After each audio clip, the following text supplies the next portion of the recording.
그때 저는 누군가 제 편이 되어주길 너무 간절히 바라고 있었습니다.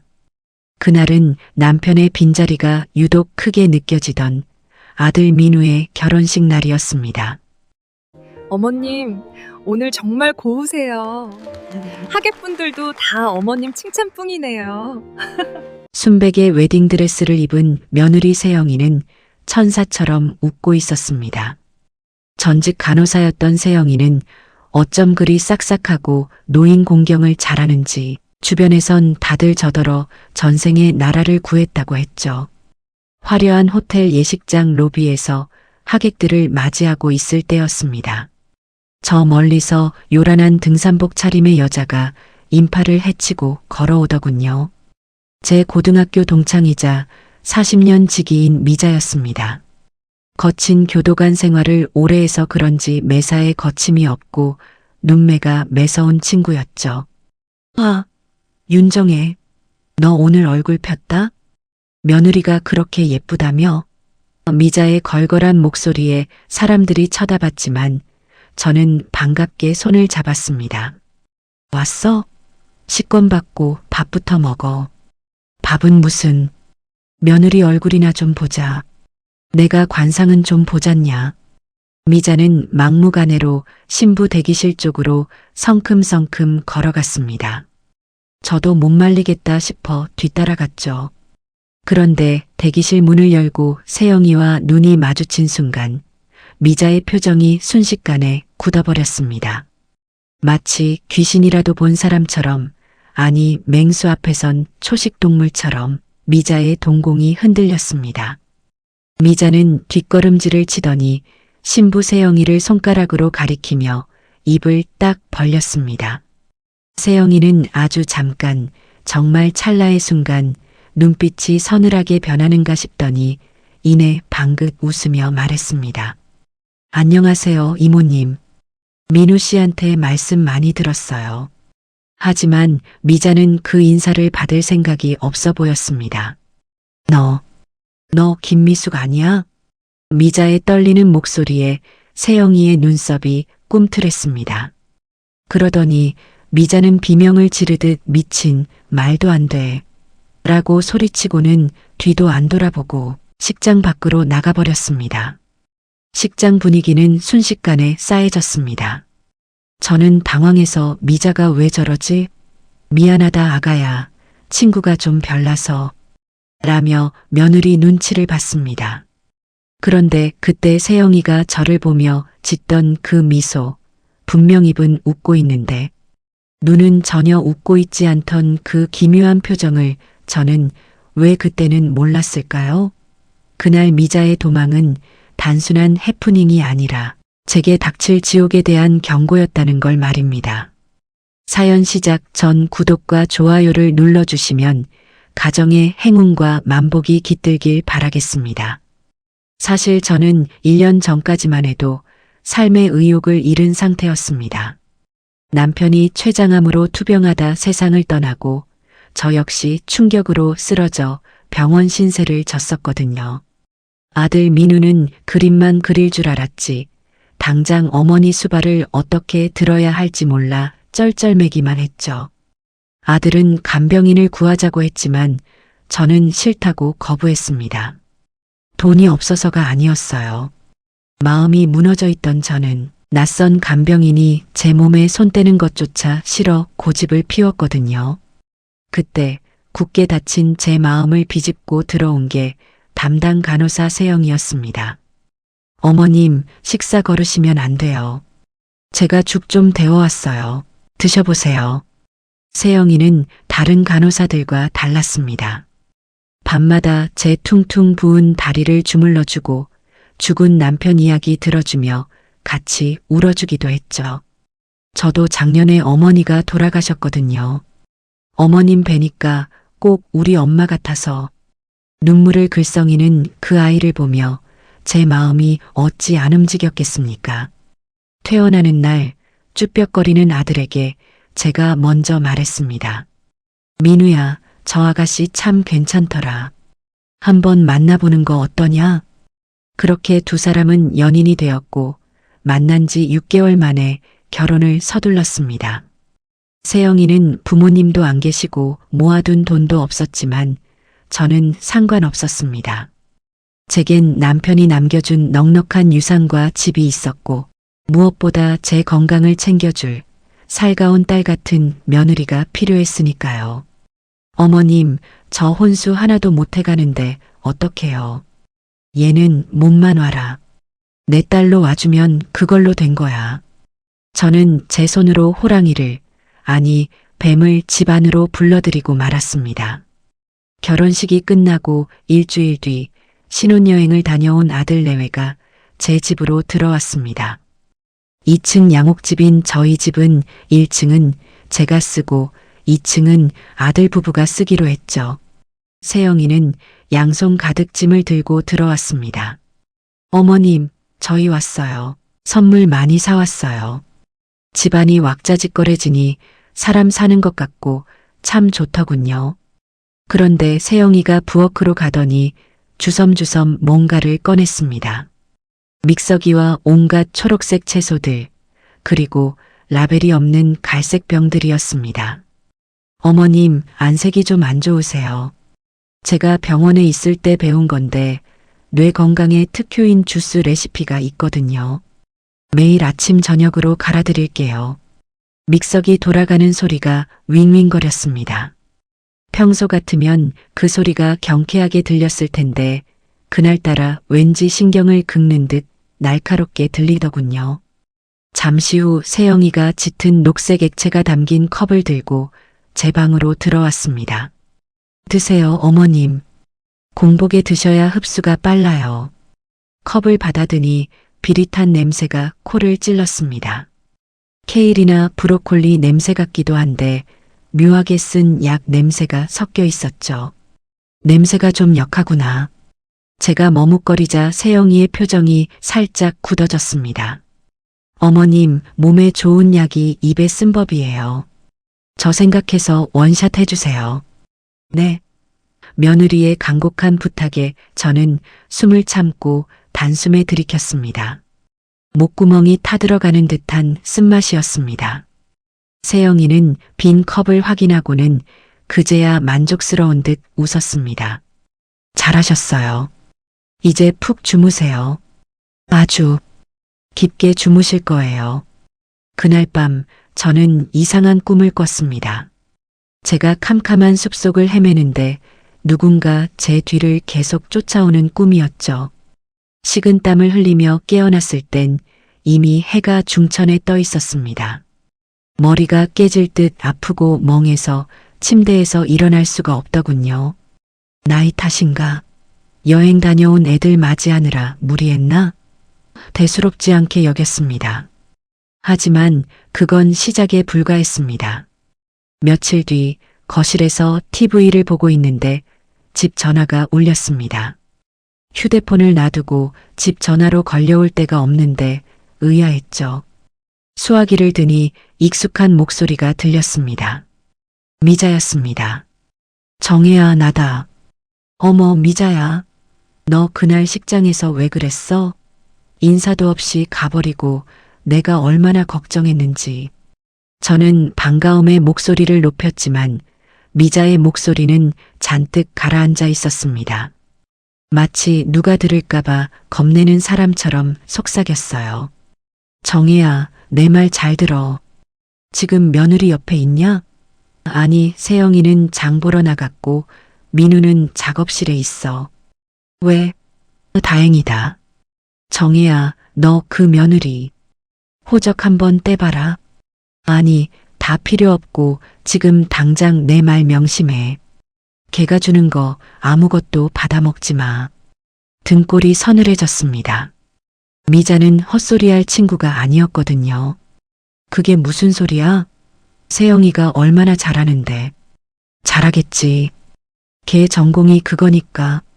내가 식장에서 보고 심장이 멎는 줄 알았다. 걔 3년 전에 내 교도소 7방에 있던 애야. 뭐? 교도소? 저는 너무 놀라 수화기를 놓칠 뻔했습니다. 김미숙. 걔 본명이 김미숙이라고. 노인네들 등쳐먹고 사기쳐서 들어왔던 년인데 얼굴을 싹 갈아엎었더라. 근데 그 눈깔, 그 뱀 같은 눈깔은 내가 아니죠. 머리가 멍해졌습니다. 며느리가 정과자라니, 그것도 노인 사기범이라니. 미자야, 너 사람 잘못 본 거 아니야? 세영이는 간호사였어. 아, 간호사는 무슨, 조무사 자격증도 위조해서 들어갔을걸? 아무튼 나 지금 내 집 근처 찜질방이다. 식구들 몰래 당장 나와. 보여줄 게 있어. 전화를 끊고 나니 심장이 미친 듯이 뛰었습니다. 부엌 쪽을 바라봤습니다. 싱크대 위엔 세영이가 아침에 갈아두고 간 녹색 주스병이 놓여 있었죠. 몸에 좋은 거니까 꼭 챙겨 드세요. 하며 웃던 며느리의 얼굴이 떠올랐습니다. 그 웃음이 천사의 미소인지 아니면 미자 말대로 뱀의 유혹인지 확인해야 했습니다. 저는 떨리는 손으로 외출복을 챙겨 입었습니다. 밖으로 나와 미자에게 전화를 걸려고 보니 핸드폰이 보이지 않았습니다. 방에 두고 나왔구나. 발길을 돌려 현관 앞에 섰는데 도어락 비밀번호가 생각나지 않았어요. 매일 누르던 번호인데 머릿속이 하얘진 것처럼 아무것도 떠오르지 않았습니다. 왜 이러지? 5945? 1816? 식은땀이 흘렀습니다. 그때 뒤에서 인기척이 들렸습니다. 어머님, 어디 가세요? 세영이었습니다. 장을 보러 간다더니 언제 들어왔는지 까만 봉지를 든 채 현관 앞에 서서 저를 내려다보고 있었습니다. 그 눈빛이 결혼식장에서 미자를 보던 그 서늘한 눈빛과 똑같았습니다. 비밀번호 또 잊어버리셨어요? 세영이의 목소리가 묘하게 들떴습니다. 마치 제가 기억을 잃기를 기다리기라도 한 사람처럼요. 며느리의 목소리는 얼음장처럼 차가웠습니다. 저는 너무 놀라 심장이 멎는 줄 알았습니다. 뒤를 돌아보니 세영이가 검은 봉지를 든 채 저를 내려다보고 있더군요. 그 눈빛에는 걱정보다는 뭐랄까 기이한 호기심이 서려 있었습니다. 마치 실험쥐를 관찰하는 연구원처럼요. 아니야. 갑자기 손이 미끄러져서 저는 황급히 변명했습니다. 평생 교장으로 살며 남들 앞에서 빈틈 한 번 보인 적 없는 저였습니다. 그런데 며느리 앞에서 그것도 제 집 문을 못 열어 쩔쩔매는 꼴을 보이다니 수치스러웠습니다. 세영이는 입꼬리만 살짝 올리며 다가왔습니다. 어머님, 요즘 깜빡깜빡 하시더니 걱정이네요. 제가 열어드릴게요. 삑. 세영이의 손가락이 능숙하게 번호를 눌렀습니다. 1234.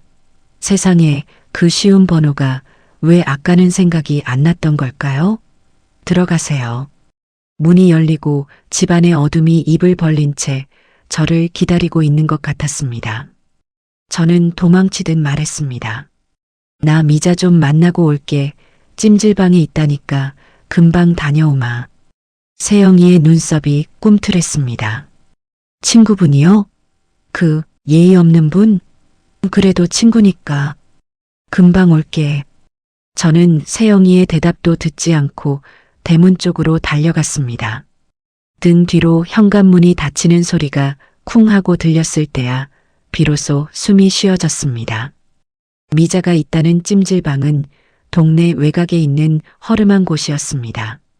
평일 오후라 사람은 거의 없었죠. 경혜야, 여기야. 구석진 토굴방에서 미자가 손짓했습니다. 나를 보는 미자의 표정은 심각했습니다. 왔어? 아무도 안 따라왔지?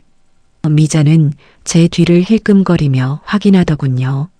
세영이 마트 갔다 오는 길이었어. 괜찮아. 그나저나 너 아까 전화로 한 말 그게 다 무슨 소리야? 세영이가 정과자라니. 저는 자리에 앉자마자 따져 물었습니다. 믿고 싶지 않았으니까요. 그 착한 애가 내 발 씻겨주던 그 아이가 범죄자라니요. 미자는 주위를 살피더니 찜질복 주머니에서 꼬깃꼬깃한 종이 한 장을 꺼냈습니다. 찢어진 신문 조각이었습니다. 이거 봐. 3년 전 기사야. 내가 스크랩해둔 게 있어서 가져왔어. 누렇게 바랜 종이에는 흐릿한 흑백 사진과 함께 독거노인 상대 수십억 가로챈 실버 사기단 검거라는 제목이 적혀 있었습니다.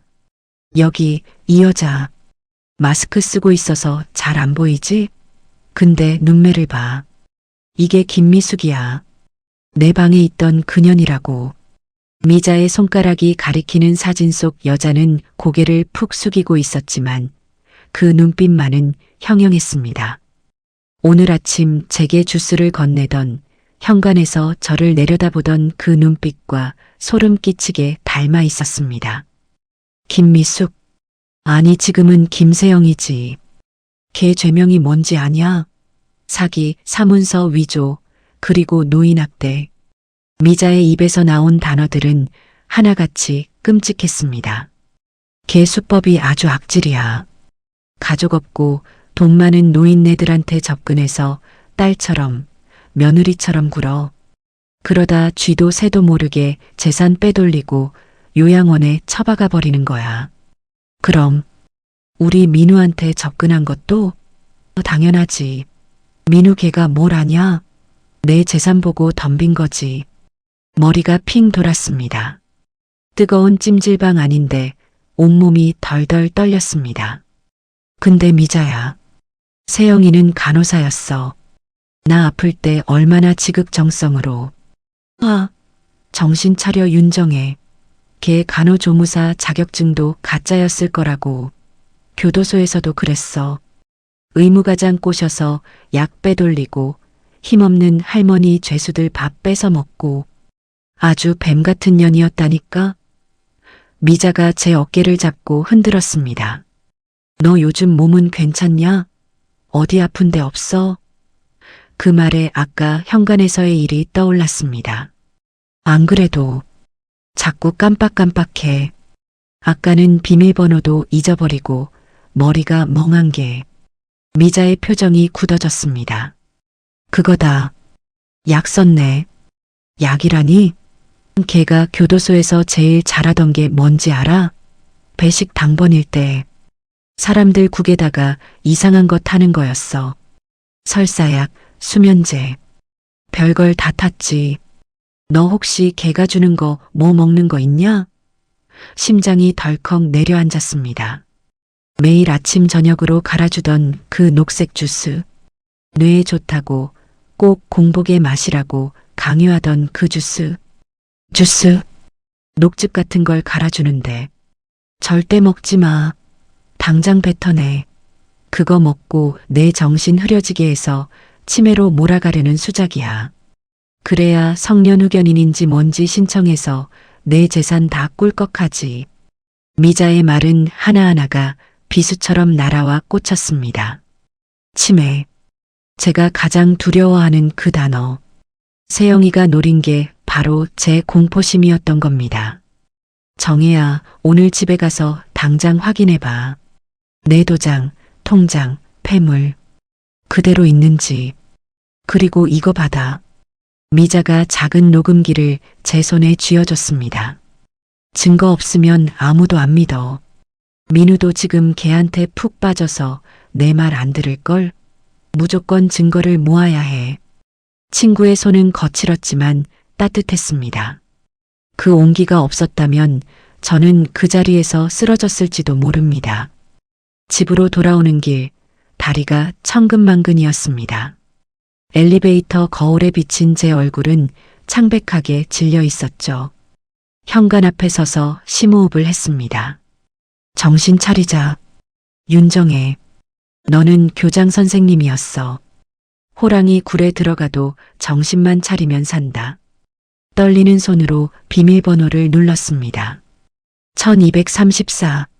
삐리릭. 문이 열리고 거실로 들어서자 부엌에서 세영이가 나왔습니다. 앞치마를 두르고 국자를 든 모습이 영락없는 새색시였습니다. 어머님 오셨어요? 저녁 다 됐는데. 평소와 똑같은 목소리, 똑같은 미소. 하지만 저는 이제 그 가면 뒤에 숨겨진 뱀의 얼굴을 알고 있었습니다.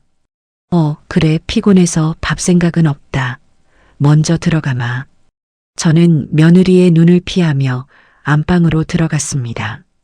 등 뒤에서 세영이의 시선이 끈적하게 달라붙는 게 느껴졌습니다.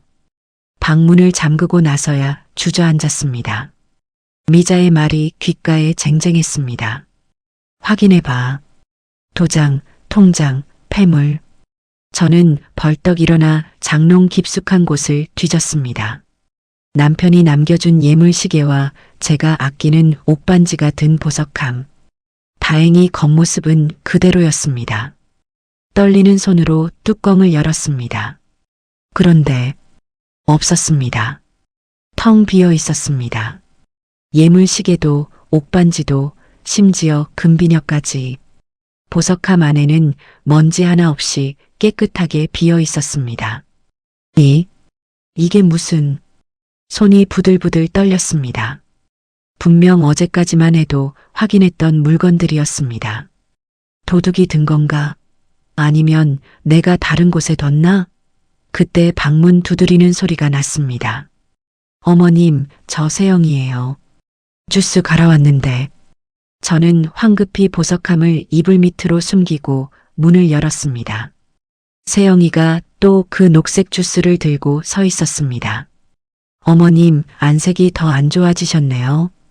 얼른 이거 드세요. 컵을 내미는 세영이의 손을 저도 모르게 쳐냈습니다. 챙강, 유리컵이 바닥에 떨어져 산산조각이 났습니다. 녹색 액체가 핏물처럼 바닥에 퍼졌습니다. 어머님? 세영이가 놀란 눈으로 저를 쳐다봤습니다. 너, 내 방에 들어왔었니? 제가 떨리는 목소리로 물었습니다.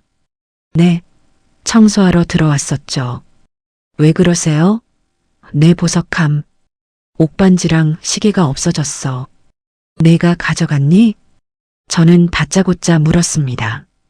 그러자 세영이의 표정이 묘하게 변했습니다. 당황이 아니라 안타깝다는 듯한, 혹은 불쌍하다는 듯한 표정. 어머님, 무슨 말씀이세요? 세영이가 한숨을 푹 쉬며 말했습니다. 어제 어머님이 저한테 주셨잖아요.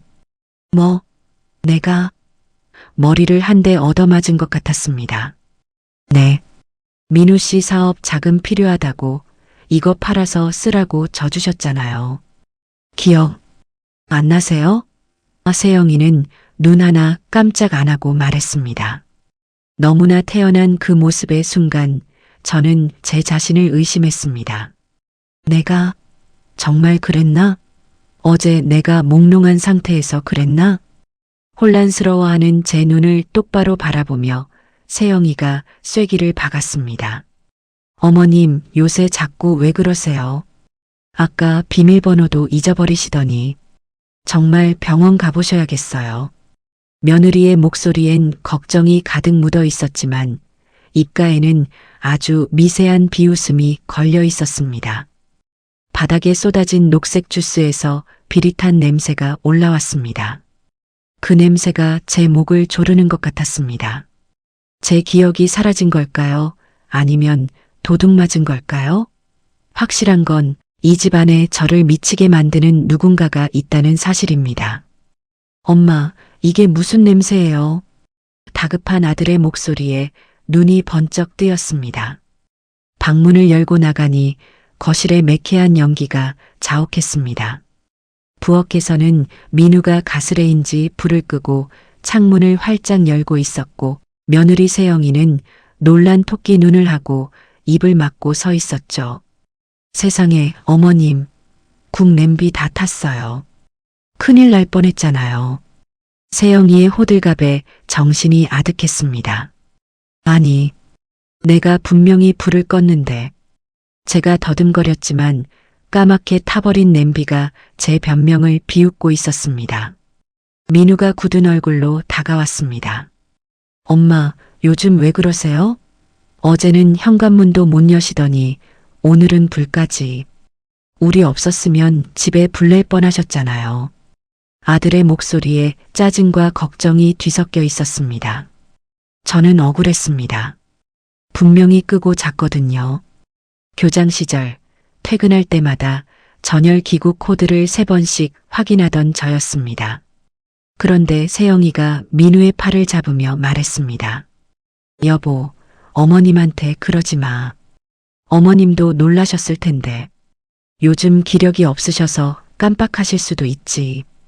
겉으로는 며느리가 저를 감싸주는 것 같았지만 저는 보았습니다.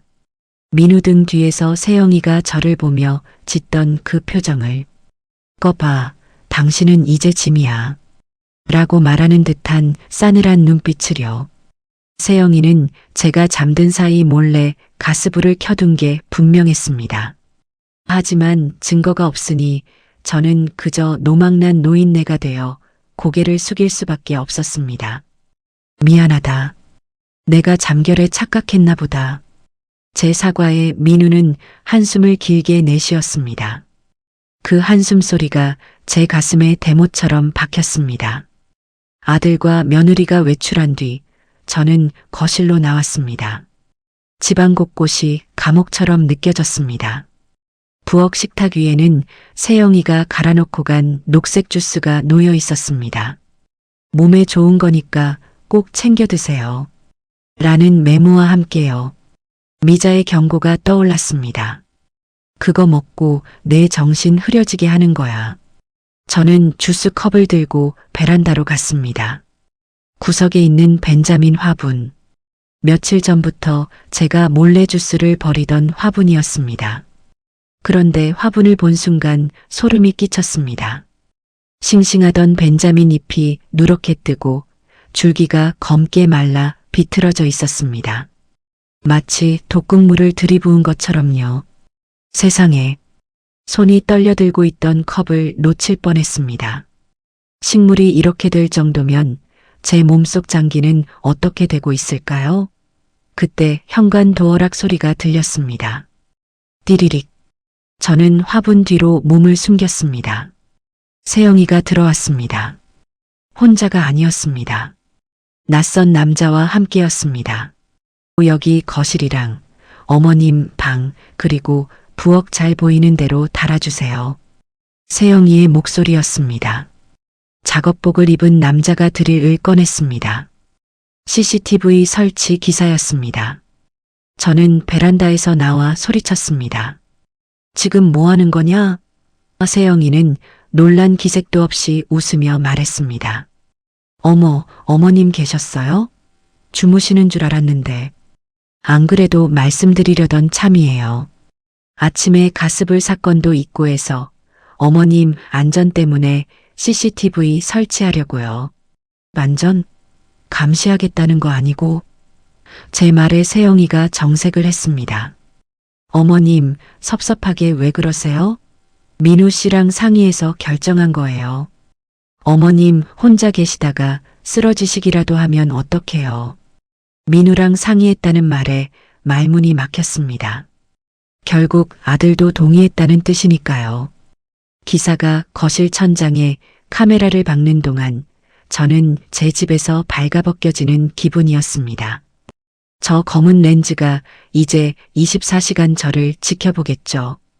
제가 누구랑 통화하는지, 밥은 먹는지, 그리고 주스를 마시는지 안 마시는지까지도요. 저녁이 되어 민우가 퇴근했습니다. 저는 기회를 엿보다가 세영이가 욕실에 들어간 사이 아들의 옷소매를 잡았습니다. 민우야, 엄마 말 좀 들어봐라. 그 CCTV 엄마는 싫다. 그리고 세영이가 주는 주스, 그거 이상해. 그거 화분에 부었더니 화초가 다 죽었어. 다급하게 말했습니다. 하지만 민우의 반응은 차가웠습니다. 엄마, 제발 좀. 세영이가 엄마 생각해서 비싼 돈 들여 설치한 거예요. 그리고 주스가 이상하다니요? 그거 유기농 재료로 매일 아침 직접 가는 거 제가 다 봐요. 아니야, 내 폐물도 걔가 가져갔어. 엄마 기억이 맞아. 엄마. 민우가 버럭 소리를 질렀습니다. 세영이가 그러던데요. 엄마가 폐물 주시면서 사업 자금 쓰라고 하셨다고. 그거 제가 받아서 빚 갚는 데 썼어요. 기억 안 나세요? 머리가 윙하고 울렸습니다. 아들이 빚이 있었다고요? 그리고 제가 준 폐물로 갚았다고요? 저는 그런 기억이 전혀 없는데. 민우는 저를 안쓰러운 눈으로, 아니 환자를 보는 눈으로 바라봤습니다. 내일 병원 예약해뒀어요. 같이 가요, 엄마. 더 미루면 안 되겠어요. 아들이 방으로 들어가 버리고 저는 망연자실에 식탁에 앉아 있었습니다. 욕실에서 나온 세영이가 젖은 머리를 털며 다가왔습니다. 그 손에는 또다시 녹색 주스가 들려 있었습니다. 이번엔 평소보다 색이 더 진하고 탁했습니다. 천장에 달린 CCTV 렌즈가 빨간 불빛을 깜빡이며 저를 내려다보고 있었습니다. 어머님, 아까 낮에 주스 안 드셨죠? 베란다 화분에 버리신 거 다 봤어요. 세영이가 귓가에 속삭였습니다. 소름이 쫙 돋았습니다. 어떻게 알았지? CCTV는 방금 달았는데 제가 냄새를 잘 맡거든요. 썩어가는 냄새. 세영이는 제 손에 억지로 컵을 쥐어주었습니다. 민우 씨한테는 비밀로 해드릴게요. 어머님이 일부러 화초 죽이고 저한테 뒤집어 씌우려고 했다는 거요. 그러니까 드세요. 지금 당장. 거실 저편에서 민우가 방문을 열고 나오는 소리가 들렸습니다. 세영이는 큰 소리로 연기했습니다. 어머님 건강 생각해서 얼른 드세요. 아들이 보고 있었습니다. 안 마시면 또 며느리 정성을 무시하는 괴팍한 노인네가 될 판이었습니다. 저는 떨리는 손으로 컵을 입으로 가져갔습니다.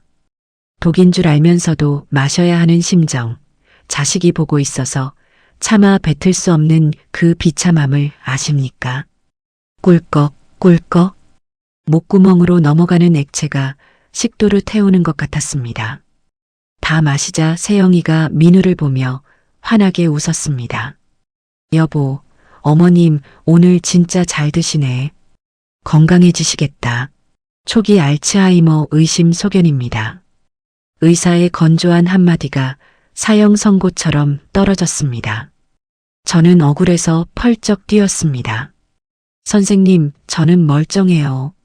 어제 가스불은 제가 켠 게 아니고 비밀번호도. 하지만 의사는 제 말을 듣지 않고 보호자인 아들 민우를 보더군요. 환자분들이 초기에는 다 부정하십니다. 피해망상 증세도 보이시고요. 옆에 앉은 며느리 세영이가 눈가를 훔치며 말했습니다. 선생님, 어머님이 저를 도둑 취급하시고 밥에 독을 탔다고도 하세요. 제가 너무 힘들어요. 그 가증스러운 연기에 기가 찼습니다. 민우가 세영의 어깨를 감싸며 저를 원망스럽게 쳐다봤습니다. 엄마, 제발 그만 좀 하세요. 의사 선생님 앞이잖아요. 저는 입을 다물었습니다. 여기서 화를 낼수록 저는 더 미친 노인네가 될 뿐이었습니다. 병원을 나오는 길, 제 이마에는 치매 노인이라는 붉은 낙인이 찍혀 있었습니다. 화장실 좀 다녀오마. 저는 도망치듯 화장실로 숨어들었습니다. 세면대 거울 속 제 얼굴은 며칠 새 10년은 늙어 보였습니다. 그때 청소부 복장을 한 여자가 대걸레를 밀며 들어왔습니다. 모자를 푹 눌렀었지만 저는 단번에 알아봤습니다. 미자였습니다. 미자야.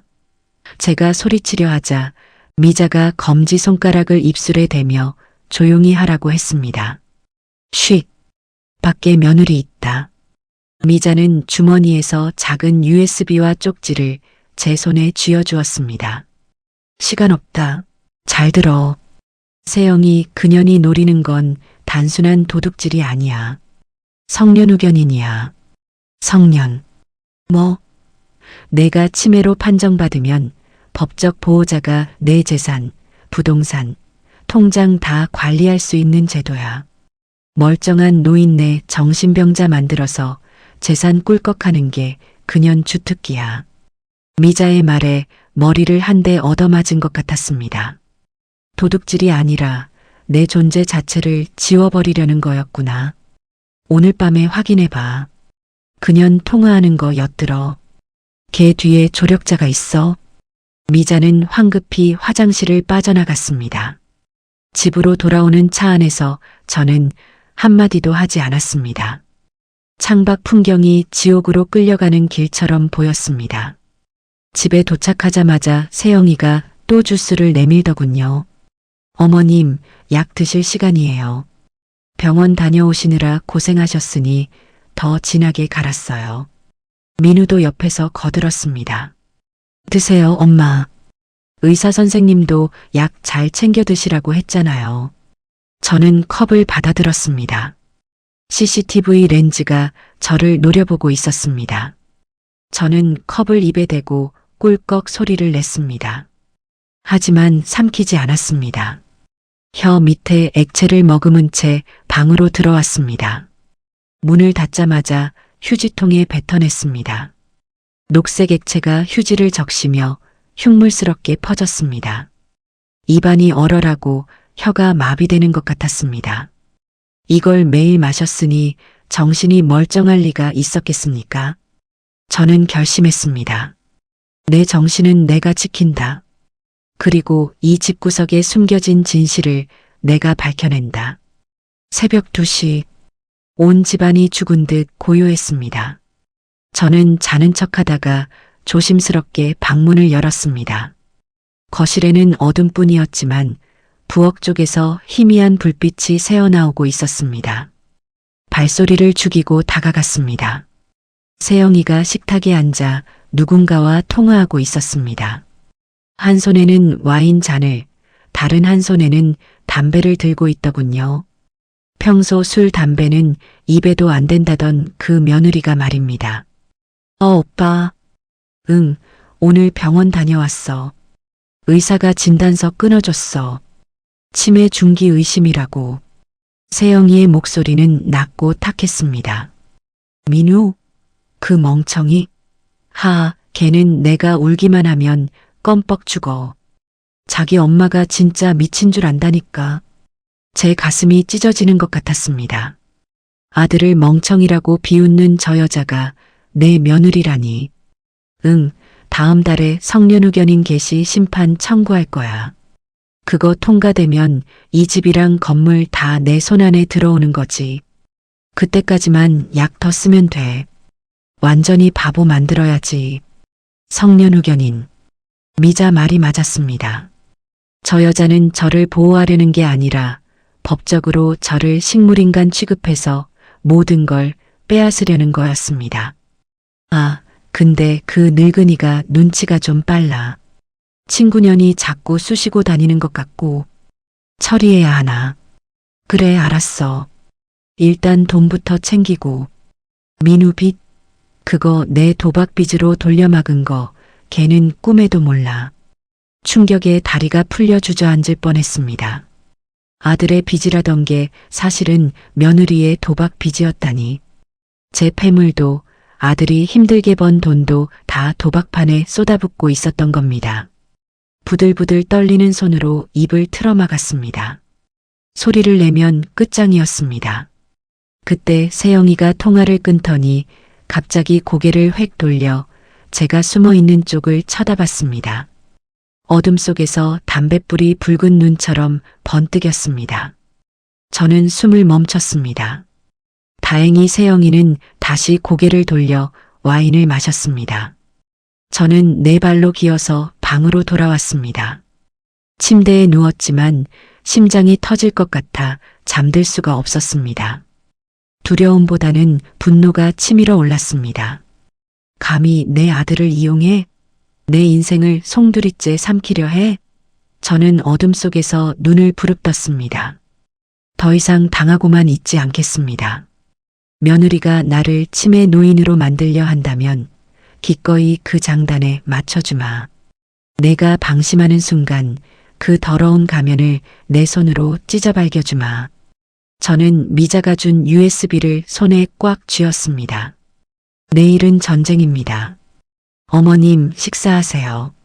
세영이가 방문을 열고 들어왔습니다. 저는 침대에 멍하니 앉아 허공을 응시했습니다. 오늘부터 저는 진짜 치매 노인이 되어야 했으니까요. 어머님?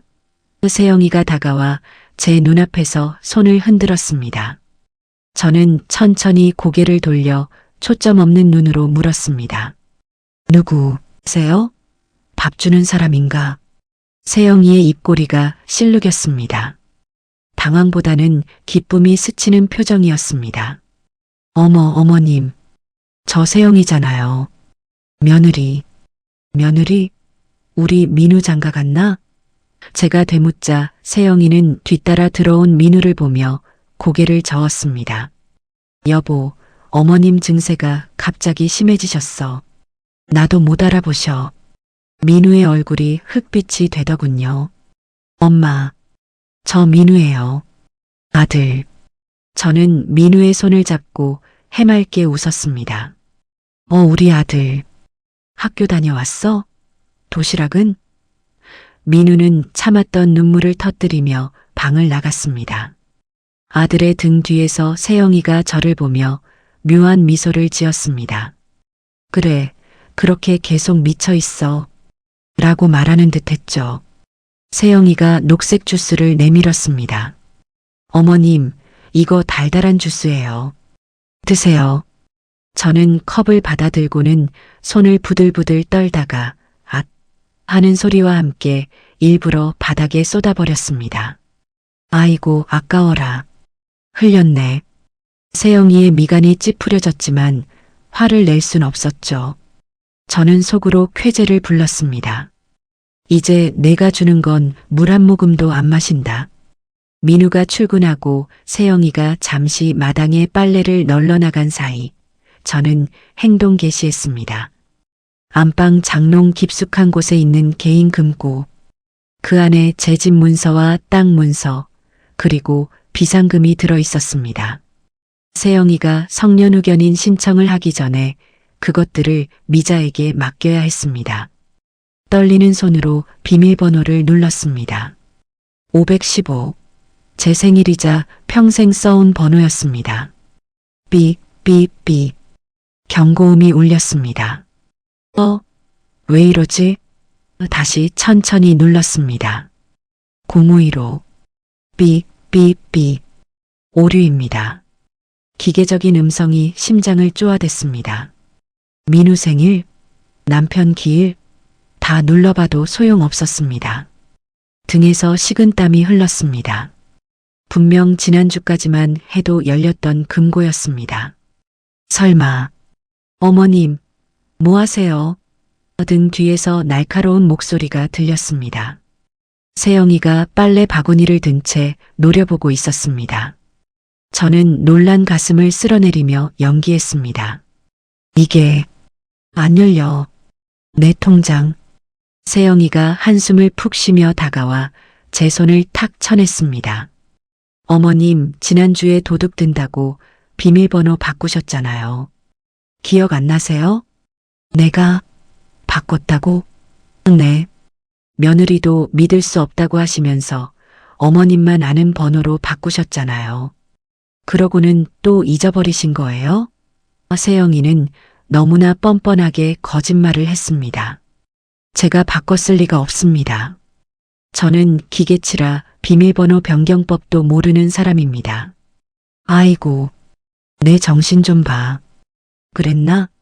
제가 머리를 쥐어뜯으며 자책하는 척하자 세영이는 만족스러운 듯 금고 앞을 가로막았습니다. 그러게 제가 관리해 드린다고 했잖아요. 나중에 열쇠 수리공 부를게요. 건드리지 마세요. 제 재산에 접근할 마지막 길마저 차단당한 겁니다. 하지만 진짜 지옥은 그 다음이었습니다. 거실에 앉아 있는데 세영이가 제 휴대폰을 달라고 했습니다. 어머님, 폰 좀 주세요. 소독해 드릴게요. 아무 의심 없이 건네주자 세영이는 유심칩을 빼버리고는 서랍에서 낡은 폴더폰 하나를 꺼냈습니다. 이제 이거 쓰세요. 스마트폰은 자꾸 이상한 거 누르셔서 요금 폭탄 맞았어요. 아니, 내 전화기에 친구들 번호 다 있는데. 친구 누가 있어요? 금이자 이모님? 그분이 어머님한테 사기치려고 해서 제가 차단했어요. 뭐? 그리고 이 전화기는 제가 단축번호 저장해뒀어요. 1번 누르면 저, 2번 누르면 민우 씨예요. 다른 데는 못 걸어요. 세영이가 건넨 폴더폰은 사실상 장난감이나 다름없었습니다. 외부와 소통할 수 있는 유일한 창구였던 전화기마저 뺏긴 겁니다. 이제 저는 미자에게 연락할 방법도 도움을 요청할 방법도 없었습니다. 집은 감옥이 되었고 간수는 악랄한 며느리였습니다. 절망감에 빠져 방에 갇혀 지내던 오후였습니다. 거실에서 세영이가 깔깔거리며 통화하는 소리가 들렸습니다. 응, 오빠. 이번에 신상백 나왔더라. 내가 곧 한턱 쏠게. 아유, 노인네는 방에서 자. 저는 문을 살짝 열고 틈새로 엿보았습니다. 세영이가 소파에 누워 통화를 하다가 초인종 소리에 벌떡 일어나더군요. 택배가 온 모양이었습니다. 세영이가 현관으로 나간 사이 소파 위에는 켜져 있는 태블릿 PC가 놓여 있었습니다. 저거다. 직감이 왔습니다. 지난밤 엿들었던 통화에서 도박빚과 성년후견인 서류를 확인하던 그 태블릿이었습니다. 저 안에 모든 증거가 있을 겁니다. 저는 잽싸게 거실로 나갔습니다. 심장이 터질 것 같았지만 발소리를 죽였습니다. 태블릿 화면은 다행히 잠기지 않은 상태였습니다. 화면에는 불법 사설 토토 사이트와 윤정의 명예 대출 신청 완료창이 떠 있었습니다. 손이 덜덜 떨렸습니다. 이걸 찍어야 하는데 제 폰은 뺏겼고 가져가야 하나? 하지만 가져가면 금방 들킬 텐데. 그때 현관에서 세영이의 목소리가 들렸습니다. 감사합니다. 수고하세요. 도어락 닫히는 소리. 삐리릭. 시간이 없었습니다. 저는 태블릿을 가슴에 품고 부엌 쪽으로 뛰었습니다. 세영이가 들어오는 발소리가 들렸습니다. 세영이가 거실로 들어왔습니다. 소파가 비어 있는 걸 확인하고는 바로 표정이 굳어졌습니다. 내 태블릿. 어디 갔지? 세영이의 눈이 매섭게 집안을 훑기 시작했습니다. 저는 식탁 밑에 웅크리고 앉아 숨을 죽였습니다. 제 품 안에는 시한폭탄 같은 태블릿이 들어 있었습니다. 저벅. 세영이의 발소리가 부엌 쪽으로 다가왔습니다. 들키면 끝장입니다. 저는 미친 척 연기를 해야 할지 아니면 이판사판으로 덤벼야 할지 결정해야 했습니다. 발소리가 바로 코앞에서 멈췄습니다. 쿵. 며느리의 발소리가 식탁 바로 앞에서 멈췄습니다. 저는 태블릿을 위로 뱃속에 집어넣고 웅크렸습니다. 심장 소리가 너무 커서 귀가 먹먹할 지경이었습니다. 어머님? 거기 계세요? 식탁보가 확 젖혀졌습니다. 세영이의 서늘한 얼굴이 불쑥 나타났습니다.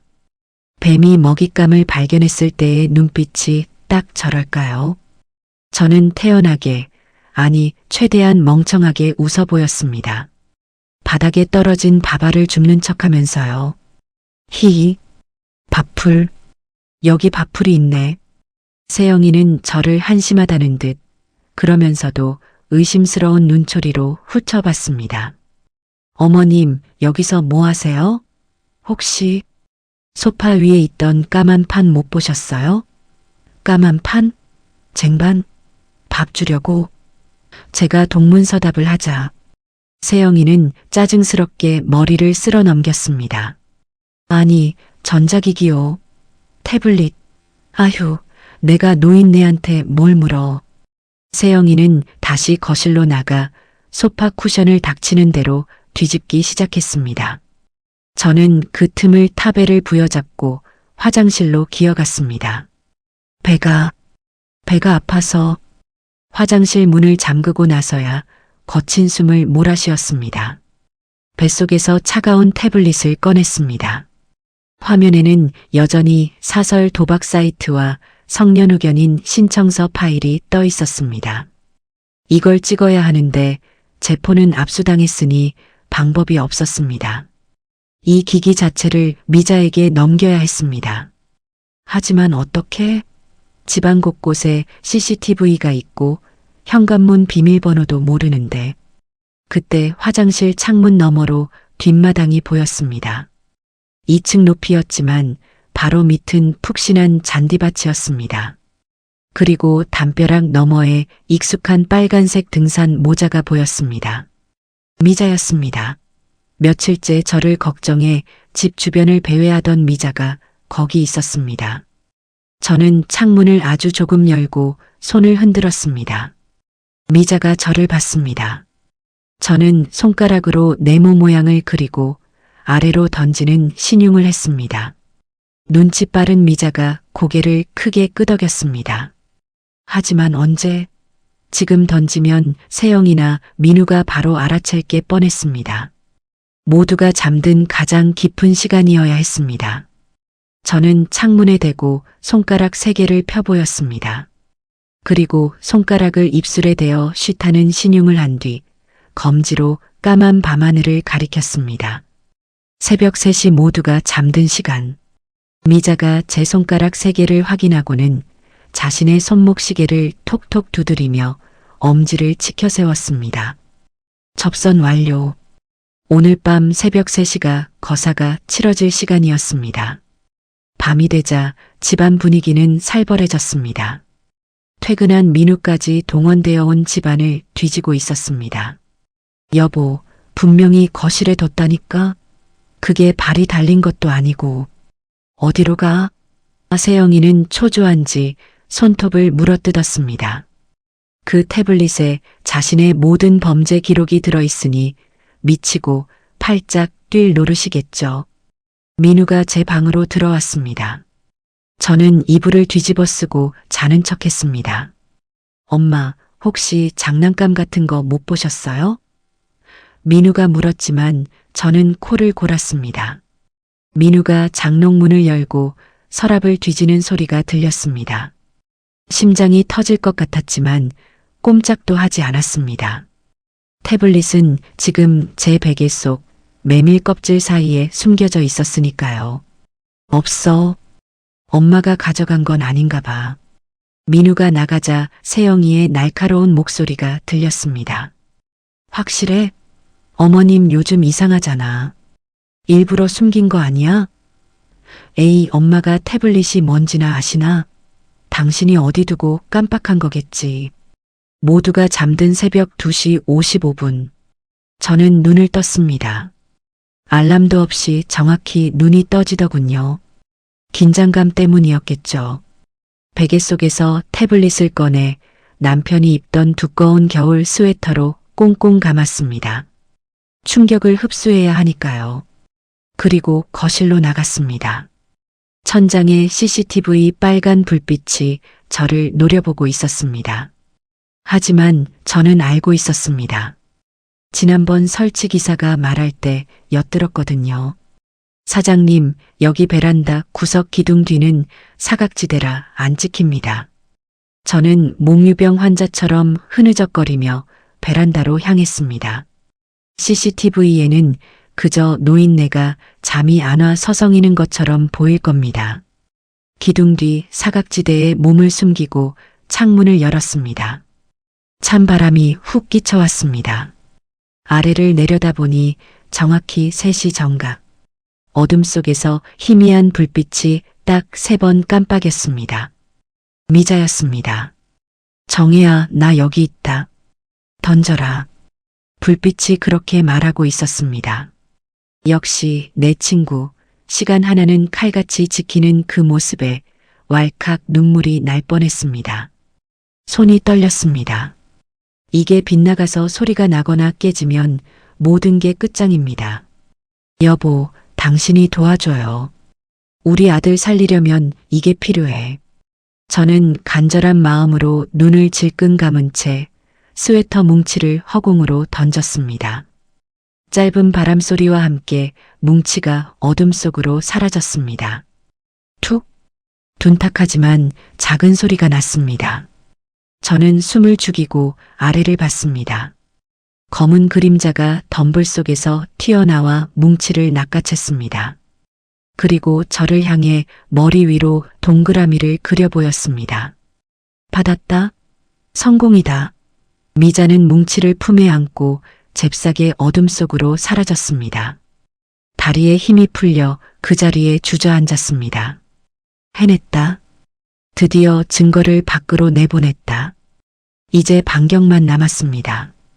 다음 날 아침 세영이의 히스테리는 극에 달했습니다. 밤새 태블릿을 못 찾은 탓에 눈이 퀭하고 머리는 산발이었습니다. 분명히 이 집 안에 있어. 도둑이 든 것도 아닌데 그게 증발할 리가 없잖아. 세영이는 아침 밥상머리에서 수저를 던지듯 내려놓았습니다. 민우도 눈치를 보느라 밥을 먹는 둥 마는 둥 했습니다. 저는 태연하게 국을 떠먹으며 속으로 웃었습니다. 찾아봐라. 지구 끝까지 뒤져봐라. 그건 이미 내 범죄를 심판할 판사님 책상으로 갈 테니. 그때였습니다. 세영이의 휴대폰이 울렸습니다. 여보세요. 네. 대출이 부결됐다고요? 그게 무슨 소리예요? 서류 다 넣었는데. 세영이의 얼굴이 불그락푸르락해졌습니다. 미자가 벌써 손을 쓴 걸까요? 제 명의의 대출에 제동이 걸린 겁니다. 아니, 본인 확인이 안 된다니요. 제가 곧 성년 후견인이 될 건데. 세영이는 소리를 지르다가 저와 눈이 마주쳤습니다. 그 순간 세영이의 눈에 섬뜩한 살기가 스쳤습니다. 전화를 끊은 세영이가 천천히 제게 다가왔습니다. 그 손에는 가위가 들려 있었어요. 김치 포장을 뜯으려던 가위였지만 지금은 흉기처럼 보였죠. 어머님, 목소리가 낮게 깔렸습니다. 어제 새벽에 베란다에는 왜 나가셨어요? 심장이 덜컥 내려앉았습니다. CCTV 사각지대였지만 나가는 모습은 찍혔던 겁니다. 바람 쐬러. 달이 예뻐서. 제가 더듬거리자 세영이가 식탁을 쾅 내리쳤습니다. 거짓말, 어머니 다 알고 계시죠?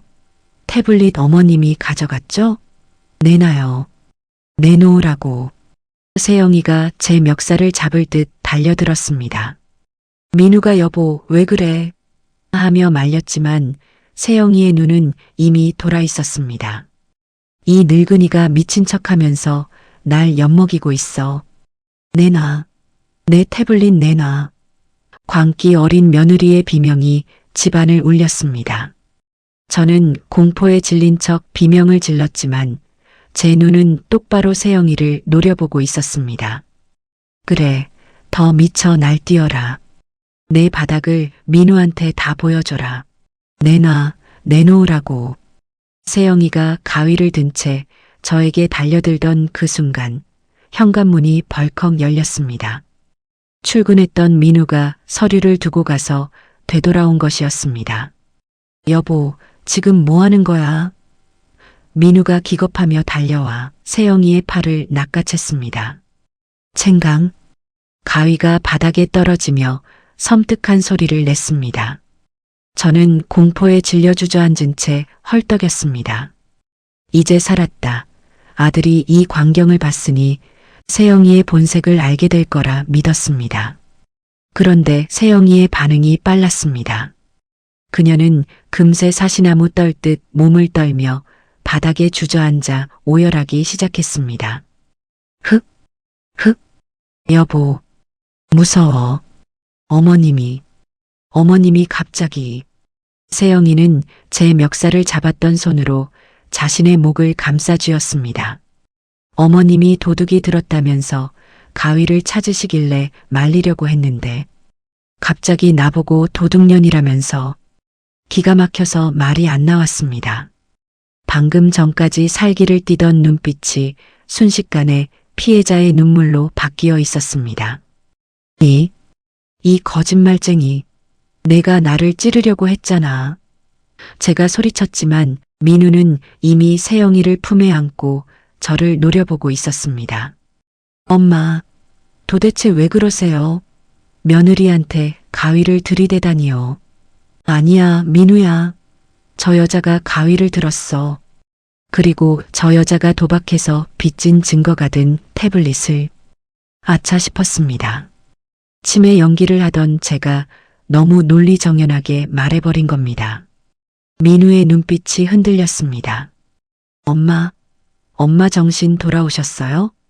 세영이가 민우의 품에서 고개를 들며 말했습니다. 여보, 봤지? 어머님 지금 제정신이셔. 일부러 저러시는 거야. 나 괴롭히려고. 내 태블릿도 어머님이 훔쳐서 버리신 게 분명해. 거기에 내 업무 자료 다 있는데 어떡해. 며느리의 말에 아들의 표정이 차갑게 식어갔습니다. 엄마, 세영이 말이 사실이에요? 치매인 척하면서 세영이 괴롭히신 거예요? 억울함에 가슴이 터질 것 같았습니다. 아니야, 민우야. 살려고 그랬어. 저 여자가 나한테 독을 먹여. 저는 민우의 바짓가랑이를 잡고 매달렸습니다. 민우야, 제발 엄마 말 좀 믿어라. 저 여자가 널 속이고 있어. 내 빚 갚았다는 것도 다 거짓말이야. 저 여자 도박빚이야. 하지만 민우는 제 손을 뿌리쳤습니다. 그리고 세영이가 식탁 위에 올려둔 서류 봉투를 집어들었습니다. 엄마, 의사 선생님이 그러셨어요. 피해망상이 심해지면 공격성을 보인다고. 가족을 의심하고 잊어버린 물건을 도둑 맞았다고 믿는다고요. 민우가 꺼낸 건 진단서였습니다. 상세 불명예 치매, 편집 증정 망상, 타의 위험 있음. 타의 위험. 남을 해칠 수 있다는 거잖아요. 오늘 가위 든 것처럼요. 아들은 제가 아니라 종이 쪼가리에 적힌 글자를 더 믿었습니다. 며느리가 미리 의사를 매수해 받아둔 가짜 진단서가 저를 미친 노인으로 확정 짓는 순간이었습니다. 그날 저녁 민우가 제 방으로 들어왔습니다. 손에는 팸플릿이 들려 있었습니다. 푸른숲 요양병원. 이름만 그럴싸하지 실상은 창살 없는 감옥이나 다름없는 곳이겠죠. 엄마, 짐 싸세요. 내일 모셔다 드릴게요. 민우의 목소리는 건조했습니다. 눈도 마주치지 않았습니다. 민우야, 엄마 멀쩡하다니까. 정말이야. 멀쩡하신 분이 며느리한테 가위질을 해요? 멀쩡하신 분이 불을 질러요? 민우가 버럭 소리를 질렀습니다. 저도 힘들어요, 엄마. 세영이도 지쳤고요. 엄마 때문에 우리 부부 매일 싸우는 거 안 보이세요? 제발 우리 좀 살게 좀 가주세요. 아들은 울고 있었습니다. 슬퍼서 우는 게 아니라 늙고 병든 줄 아는 이 어미가 지긋지긋해서 우는 거였습니다. 가슴 한구석이 텅 비어버린 것 같았습니다. 내가 평생을 바쳐 키운 아들이 나를 제발 사라져줬으면 하는 존재로 여기고 있다는 사실이 며느리의 독극물보다 더 아팠습니다. 알았다. 갈게. 제가 힘없이 대답하자 민우는 안도와 죄책감이 섞인 표정으로 방을 나갔습니다. 문 밖에서 세영이의 목소리가 들렸습니다. 여보, 잘했어. 어머님 위해서도 그게 최선이야. 거기가 시설도 좋고 공기도 좋대. 저는 방문을 잠그고 주저앉았습니다. 태블릿을 미자에게 보냈지만 당장 내일 아침이면 저는 끌려갑니다. 미자가 그걸 경찰에 넘겨도 수사하는데 며칠은 걸릴 텐데 그때면 저는 이미 요양원 독방에 갇혀 있겠죠. 밤이 깊었습니다. 잠들 수가 없었습니다. 이 집에서의 마지막 밤. 내일이면 성년후견인 신청이 들어갈 거고 저는 법적으로 아무것도 할 수 없는 사람이 됩니다. 그때 방문이 스르르 열렸습니다. 세영이었습니다. 손에는 또 그 녹색 주스가 들려 있었습니다. 어머님, 내일 가시더라도 약은 드셔야죠. 세영이는 침대에 걸터 앉아 저를 내려다봤습니다. 이제는 연기도 하지 않더군요. 얼굴은 비웃고 있었어요. 어머님, 그거 아세요? 태블릿 그거 아무 소용 없어요. 경찰이 노인네 말 믿을 것 같아요? 아니면 멀쩡한 보호자 말 믿을 것 같아요? 세영이는 제가 태블릿을 밖으로 빼돌린 걸 눈치챈 게 분명했습니다. 그냥 얌전히 가세요. 가서 죽은 듯이 사세요. 그럼 가끔 면회는 가드릴게. 세영이는 주스를 협탁에 탁 소리나게 내려놓고 나갔습니다. 닫힌 문 너머로 아유 속 시원해 라는 혼잣말 소리가 들렸습니다. 분노가 차오르다 못해 차갑게 식었습니다. 이대로 끝낼 수는 없었습니다. 저는 주머니를 뒤졌습니다. 며칠 전 미자가 줬던 초소형 녹음기. 아직 한 번도 켜지 않은 채였습니다. 증거를 모아야 해. 미자의 말이 떠올랐습니다. 태블릿은 물적 증거지만 당장 이 상황을 뒤집을 한 방이 필요했습니다. 내일 아침 요양원 차가 오기 전까지가 마지막 기회였습니다. 창문을 열었습니다. 밤 공기가 찼습니다. 2층에서 내려다본 마당 담벼락 가로등 아래 나뭇가지에 무언가가 펄럭이고 있었습니다. 노란색 손수건이었습니다. 어둠 속에서도 가로등 불빛을 받아 선명하게 빛나고 있었습니다. 미자와 미리 약속했던 신호였습니다. 만약 내가 모든 준비를 마치면 담벼락 나무에 노란 손수건을 묶어둘게. 태블릿 속 내용을 경찰에 넘기고 만반의 준비를 마쳤다는 뜻이었습니다. 바람에 흔들리는 저 노란색이 오늘따라 깃발처럼 든든해 보였습니다. 저는 협탁 위의 녹색 주스를 바라봤습니다. 그리고 결심했습니다. 내일 아침 저는 이 주스를 마시는 척하며 마지막 연극을 올릴 겁니다. 관객은 경찰, 그리고 내 아들 민우입니다. 직! 가방 지퍼 닫는 소리가 유난히 크게 울렸습니다. 제 인생이 이 가방 하나에 구겨져 담기는 것 같았죠. 거실로 나가니 민우는 고개를 푹 숙인 채 소파에 앉아 있었고 세영이는 창밖을 내다보고 있었습니다. 어머님, 요양원 차 왔어요. 나가시죠. 세영이의 목소리는 들떠 있었습니다. 마치 알터니를 뽑아내는 날처럼요. 저는 식탁 앞에 멈춰 섰습니다. 그곳에는 어김없이 녹색 주스가 놓여 있었습니다. 이 집에서의 마지막 독배였죠. 가더라도 이건 마시고 가마. 내 정성을 봐서. 제가 컵을 집어들자 세영이가 흠칫 놀라며 다가왔습니다. 어머, 웬일이세요? 안 드신다고 할 줄 알았는데. 저는 떨리는 손으로 컵을 쥐고 세영이의 눈을 똑바로 쳐다봤습니다. 왜? 내가 이거 마시고 얼른 정신줄 놓기를 바라는 거 아니냐? 세영이는 민우가 듣지 못하게 제 귀에 대고 속삭였습니다. 걸려들었습니다. 저는 주머니 속 녹음기의 버튼이 잘 눌러졌는지 확인하며 휘청거리는 척 세영이 쪽으로 쓰러졌습니다. 어구구. 내가 어지러워서. 아, 진짜. 노인네가 끝까지 귀찮게 해. 세영이가 짜증을 내며 저를 거칠게 밀쳐냈습니다. 챙강. 컵이 바닥에 떨어져 박살이 났습니다. 그 소리에 민우가 벌떡 일어났습니다. 세영아, 엄마한테 무슨 짓이야? 아니, 어머님이 일부러 내 옷에 쏟으려고 하잖아. 미치려면 곱게 미치지. 세영이는 이제 연기할 필요도 없다는 듯 본색을 드러냈습니다. 저는 바닥에 주저앉은 채 주머니에서 녹음기를 꺼내 재생 버튼을 눌렀습니다. 볼륨을 최대치로 높였죠.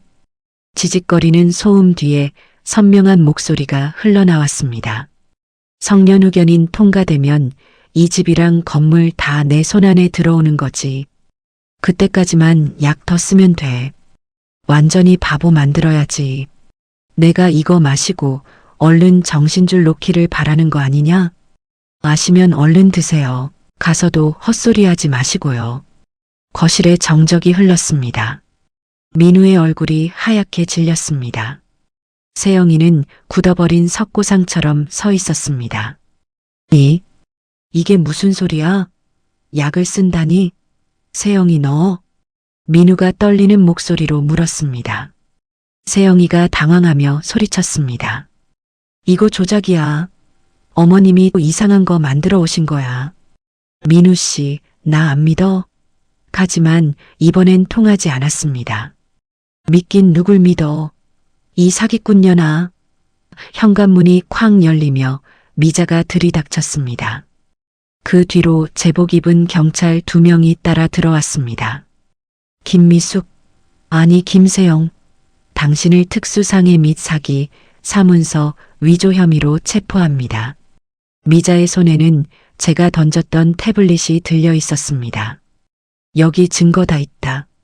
도박 사이트 접속 기록, 불법 대출 시도, 그리고 내가 주스에 탔던 그 약 성분 분석 결과까지. 세영이는 뒷걸음질 치다 식탁에 부딪혔습니다. 아니야. 난 아니야. 그러다 갑자기 민우의 바짓가랑이를 잡고 늘어졌습니다. 여보, 나 억울해. 이거 다 어머님이랑 저 아줌마가 꾸민 거야. 나 임신했어. 우리 아기 생각해서라도 이러면 안 되지. 끝까지 거짓말. 정말 지독한 여자였습니다. 민우는 세영이를 내려다보며 차갑게 말했습니다. 당신 불임이라며.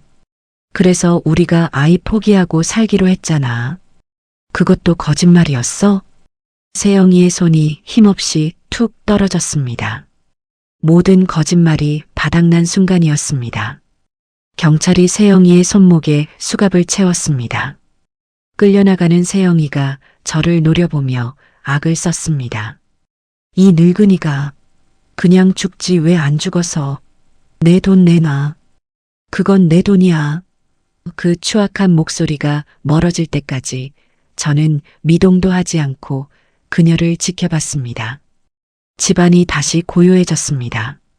미자는 잘했다, 정혜야. 진짜 잘 버텼어. 라며 제 어깨를 감싸쥐었습니다. 민우는 바닥에 무릎을 꿇고 고개를 들지 못했습니다. 어깨가 들썩거렸습니다. 엄마, 죄송해요. 제가 등신이었어요. 엄마를 요양원에 보내려고 하고 제가 죽일 놈이에요. 아들의 통곡 소리가 거실을 메웠습니다. 마음 같아선 등짝이라도 한 대 후려치고 싶었지만 저는 그저 아들의 등을 쓸어내렸습니다. 일어나라. 내가 등신이라서 속은 게 아니라 저 사람이 작정하고 속인 거야. 엄마, 제가 평생 속죄하면서 모실게요. 제발 가지 마세요. 아들은 제 다리를 붙잡고 울었습니다. 하지만 저는 짐 가방을 다시 챙겼습니다. 아니, 나는 나갈 거다. 네. 엄마, 어디로 가시게요? 집은 여기 있잖아요. 여긴 이제 무섭다. 그리고 너도 나도 시간이 필요해. 나는 실버타운으로 갈 생각이다. 미자가 알아봐둔 곳이 있어. 아들은 놀란 눈으로 저를 봤습니다. 민우야, 엄마는 이제 누구 엄마가 아니라 그냥 윤정혜로 살고 싶다. 내 기억, 내 재산, 내 인생. 내가 지키면서 살 거야. 너도 이제 내 인생 똑바로 살아라. 저는 아들을 뒤로하고 미자와 함께 현관을 나섰습니다. 발걸음이 그렇게 가벼울 수가 없었어요. 그로부터 1년이 지났습니다. 저는 지금 친구 미자와 함께 작은 실버타운에서 지내고 있어요. 아침마다 녹색 주스 대신 따뜻한 커피를 마시고 텃밭을 가꾸며 깜빡깜빡하는 기억을 붙잡기 위해 일기를 씁니다. 며느리 김세영은 징역 7년을 선고받았습니다. 미자에게 들은 대로 피해자가 저뿐만이 아니더군요. 아들 민우는 성실하게 그림을 그리며 새로운 인생을 살아가고 있어요. 가끔 찾아와 반찬을 두고 가지만 우리는 더 이상 서로에게 기대지 않습니다. 돌이켜보면 가장 무서웠던 건 내 기억이 사라지는 게 아니라 내가 나를 믿지 못하게 되는 순간이었어요. 외로워서 믿었던 세영이의 친절 하나가 저를 치매 환자로 만들고 아들 인생까지 끝낼 뻔했던 이 끔찍한 경험을 하고야 깨달았습니다. 누군가 당신은 틀렸어, 당신은 늙었어라고 속삭일 때 스스로를 의심하는 순간 진짜 약자가 된다는 걸 깨달았죠. 이 이야기가 남의 이야기가 아니라 우리 이야기처럼 느껴졌다면 당신의 그 마음도 저처럼 먹먹하겠지요. 저는 알게 됐습니다.